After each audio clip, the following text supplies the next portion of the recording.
Ang magjowang ito sa Cebu, daig parawang matamis na malagkit sa pagkakadikit sa isa't isa.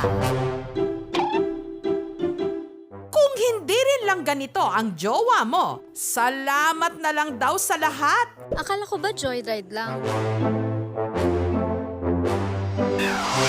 Kapag sila'y kumakain, nakakandong at may pahalik-halik pa habang sumusubo ng pagkain.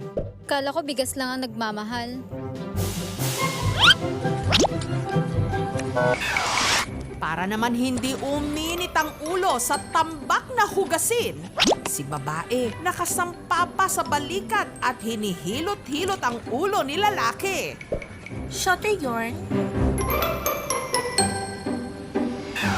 Upang masiguro namang walang maiiwang dumi sa sahig, si ate feeling nasa K-drama.